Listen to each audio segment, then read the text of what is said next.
Alright, so over here we have to develop an expression for damping constant of a dashpot, which is the piston cylinder arrangement as shown over here.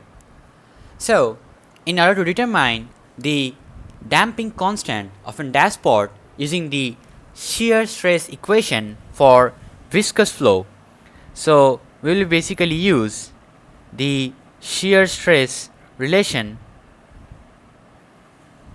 to find out the relation of the damping constant for a piston cylinder dashpot. So if I just define the statement over here, or the problem statement, so we have a piston and connected with a cylinder which is having a diameter of capital D, and the clearance between the wall, so these are my wall,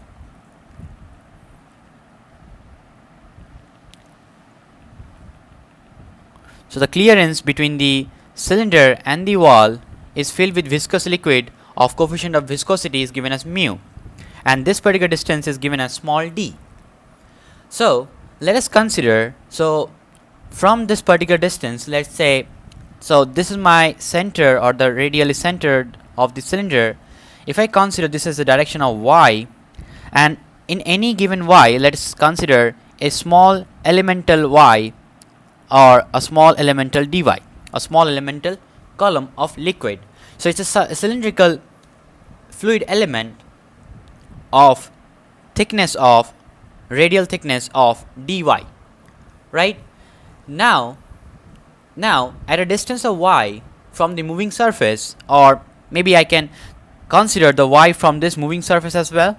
So at a distance of y from the moving surface, so let's say this is my y, I consider dy as a small elemental cylindrical element where, let's say, the velocity at this distance y, the velocity b equals to v, and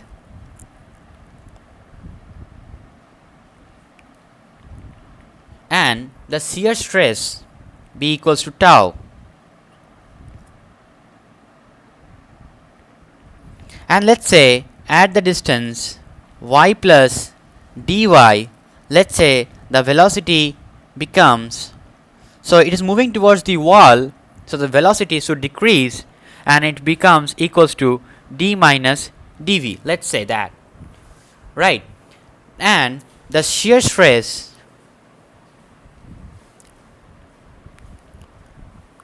becomes tau plus d tau, because it will obviously increase, so tau plus d tau. Now if I just use this expression to find out the relation of the force that is being experienced, or the viscous force,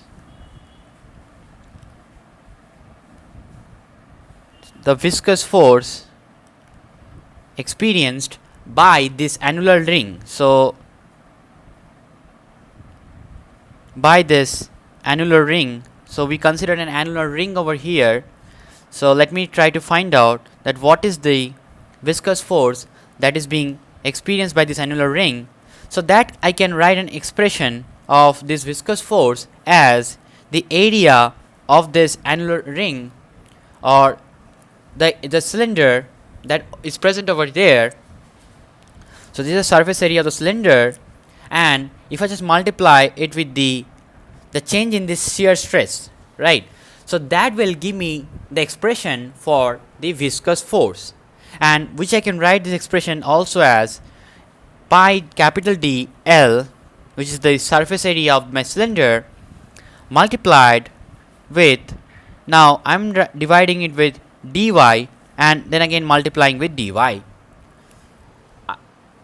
Now let's consider this as my equation number 1, and we know for Newtonian fluids that the shear stress is given as negative times mu of dv upon dy, right? So let's call this as equation number 2, where the negative sign is basically because of the decreasing velocity gradient. So from here we obtain the viscous force expression further as negative times dl dy times mu into second order derivative of v with respect to y. So I'm just substituting the second equation in equation number 1 and we obtained this is my third equation. Now if I try to find out the pressure difference on the ends of the elements, so because of this particular force over here which will cause a pressure difference on the end of the element, so that pressure difference, so if I try to find out pressure difference on the ends of the cylinder, I will obtain, let's say this is small p, and that's given as the total force upon the area. So this will be the expression for pressure difference on the ends of the elements, which is given as 4 p upon pi d square. This pressure force on the end of the element, because of this pressure force I will I will have a pressure force on the end of the element which is given as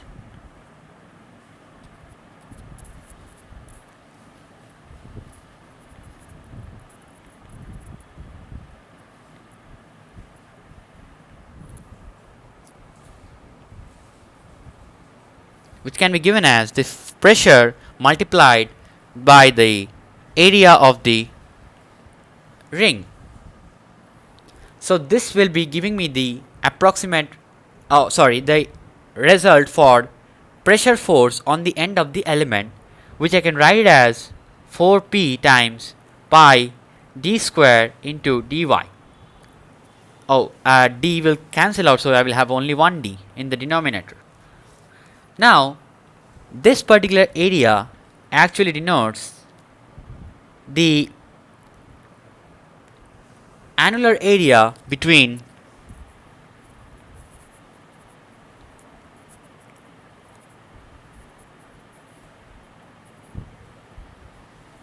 y plus y and y plus dy. So this is the area of this annular ring that we're trying to consider. So if you just try to imagine the situation is something like this, so there's a thin ring that we're trying to consider, right? So that particular area is given by this expression, right? Now if we assume that we have a uniform mean velocity in the direction of, so if I assume uniform mean flow velocity or mean velocity that is in the direction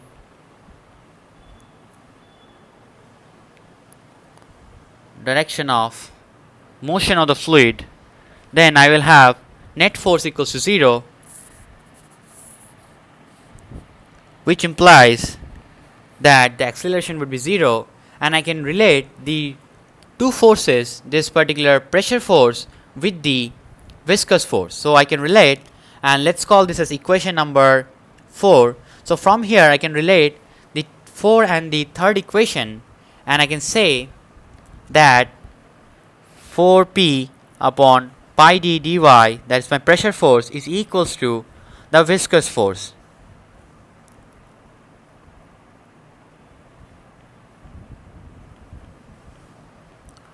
Now from here I can get the differential equation in the velocity as minus or negative 4p upon pi d square L mu. So this is my differential equation. So let's call this equation number 5. So if I just integrate, so if I try to solve this differential equation by simple integrating this equation twice, we get, and my boundary condition is defined as, so the velocity is equals to negative times v naught So at y equals 0 and the velocity of the fluid is equals to 0 at y equals small d. So please note that we are trying to use the expression of y from this particular space over here. So the y is basically taken the measurement from the piston, moving piston wall. Alright.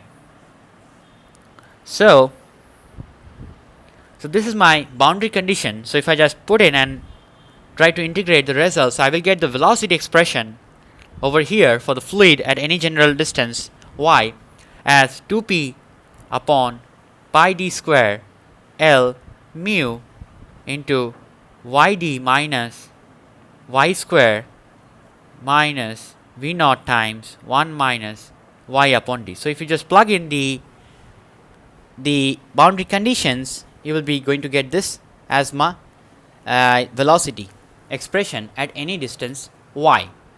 Now from this particular velocity expression, if I try to find out the rate of flow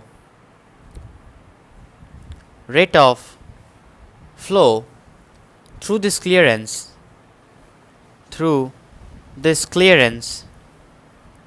of distance small d, so which can be done by integrating the velocity expression along the, so this is velocity times the annular area of the ring, and if I integrate within 0 to small d, because my y starts from the moving ball boundary to the fixed boundary of the cylinder, so 0 to small d, and if I integrate this expression, so I am going to get pi d times 2p d cube upon 6 pi d square L mu minus half v naught d as the following expression. Now this rate of flow or the volume of the liquid flowing through the clearance per second must be also equals to the volume per second displaced by the cylinder. So this particular rate flow should be equals to the volume flow of the cylinder, which can be given as the area of the cylinder or the area of the cross section of the cylinder multiplied by the velocity of the piston. So this will give me the relation of v naught. So if I just consider this my equation number 8, so from equation 7 and 8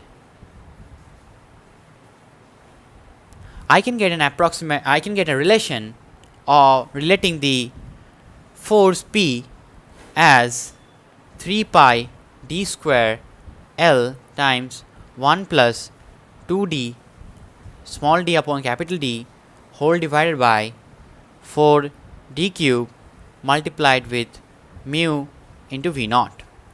So now this particular is the expression for the force applied. Now we are going to write the force expression as the damping coefficient times the velocity. So therefore from here I can find the damping coefficient as mu times this particular expression, that is going to be 3 pi d square L times 1 plus 2 small d upon capital D divided by 4 d cube.